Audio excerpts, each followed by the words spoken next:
Hey, how's it going guys? ZedEye here. So finally we got an opportunity to actually talk a little bit about something, and in this case Gotham Knights seems to be getting quite interesting. Now let me get this first things out of the way. Initially when I first time seen the gameplay, well, the very first gameplay of the Gotham Knights, it didn't really spark an interest within me, because, well, RPG. I just don't really like the RPG-ness. Does that even make sense? But basically now, it seems like from this very recent gameplay that came out today, it looks a little less RPG because, well, I did not notice that the enemies had numbers. So it didn't seem like you had to grind through the XP so you could level yourself up and so you can face tougher opponents. But what I did definitely like is the new ways of traversing. One of the things that Batman here usually glides around using his bat suit, but in this case, it wouldn't make sense for a Nightwing to be using a bat suit, right? Because he doesn't have that. So goes for the Red Hood, but they have clarified how he does this. Basically, Night Hood has a glider, and Red Hood has a mystique powers of allowing him making these jumps around the world, basically. Now, initially, and in the sense of it, yeah, I think it makes sense. But still, that's just one of the reasons I'm starting to really appreciate this game there initially is. But now, let's get into one negative factor I definitely want to touch on. Is it me? But did it seem kind of the combat was particularly slow? I don't want to say clunky, but maybe it was. Maybe it was just the frames per second was a little bit a little off-putting.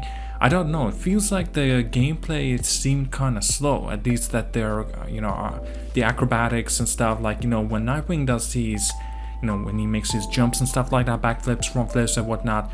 And yet he does a fantastic job. It looks very, very immersive. It looks very cool as well. Oh, while I actually was watching the gameplay, did Nightwing seriously just kill? Do they kill in this game? I thought they shouldn't be killing the enemies, right? And Nightwing just simply kicked the guy off the roof, literally, and he fell to his doom, I assume. Unless, of course, if it's similar thing that they have in here from Spider-Man game, if Spider-Man kicks an enemy off the roof, then automatically initializes the web sling, so basically webs them up towards the wall, and so they don't just fall to their doom. In this case, it seems like there's a lot more killing going on. Now I do know Red Hood, and they've clarified that the guns that he's using, they're not purposes of killing anybody, but they can be quite deadly. Not to kill though, that's the main objective.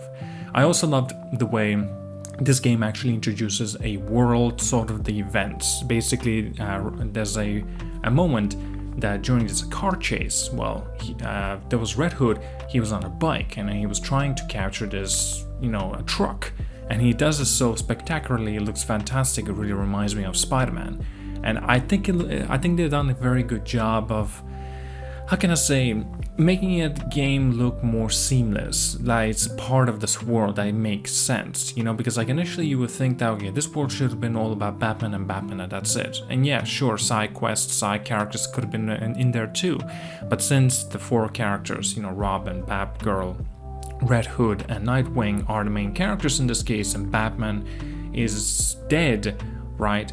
Of course, we don't know if it's true, because obviously Batman is Batman. I would not be surprised if at the end of the game he actually makes some kind of an appearance and he's like, oh, well, I'm not actually dead. Bruce Wayne says that. But still, yeah, I don't know. Of course, maybe he is dead, but still, it's not the world of the Arkham series, so it's a different world. So it makes sense why Batman is dead in this case. But still, it's very interesting. I'm curious to see more, of course, of the gameplay from Robin and Batgirl.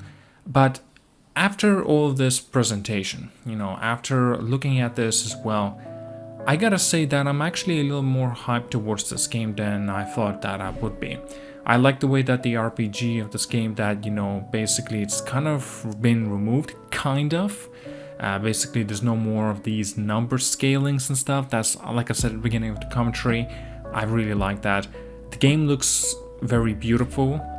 Also, big factor, big information, big news is that basically the game is ditching its old gen consoles. So PlayStation 4, Xbox One, they're no longer gonna receive this game. This game is exclusively to the current consoles, so PlayStation 5, Xbox Series X and S, and also PC. But yeah, it's gonna be interesting to find out more about this. There was also a mention of collector's edition for this game. It's actually gonna be worth about $300. That's a lot of money, But either way, from the initial aspect of this game, it looks good.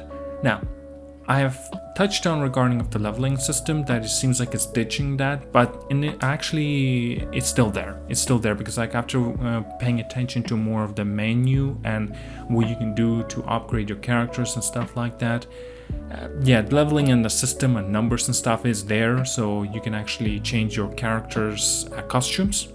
And you know, they all have their benefits, and of course it's going to be interesting to see a lot more of these variations of costumes for these you know, characters.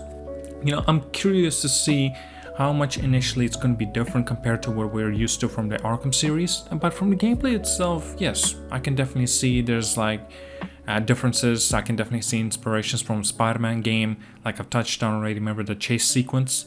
And also I can definitely see other games inspirations in here as well.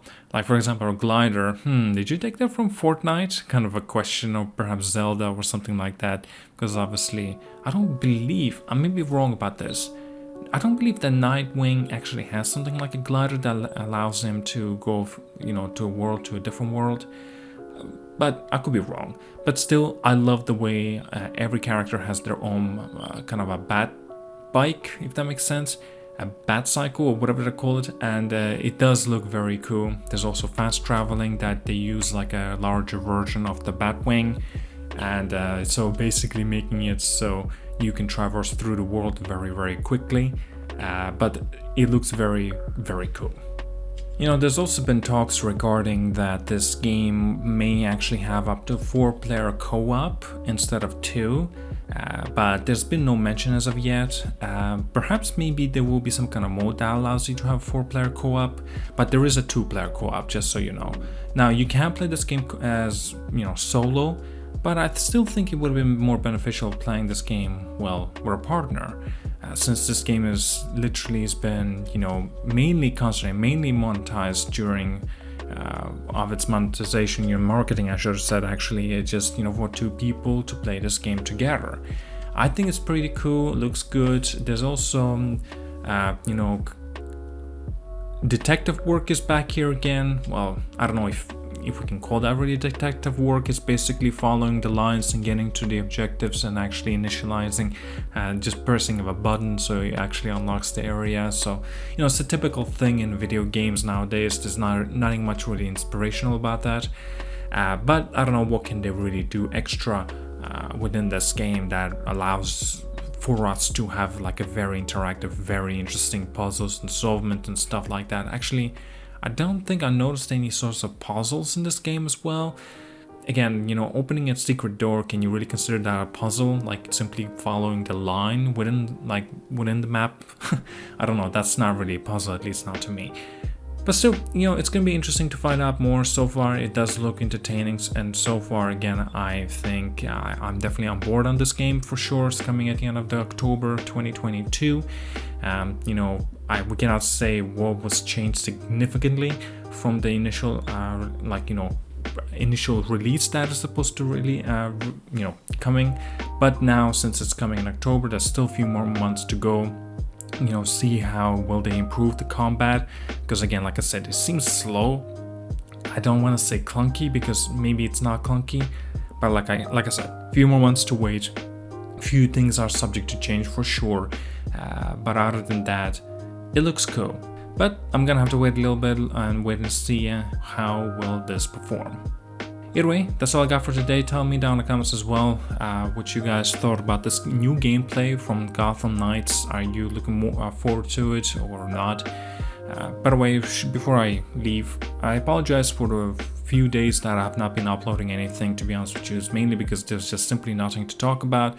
And also few of the topics that were there, they were not interesting to me, at least not to an extent, because if I'm not interested about something, then, you know, I would not really sound inspirational or motivated to be talking about it. So it's important for me to feel, you know, positive, motivated, and, you know, have a little bit of a subject to talk about That at least intrigued me. Alright, like and subscribe. See you guys all. Have a wonderful day.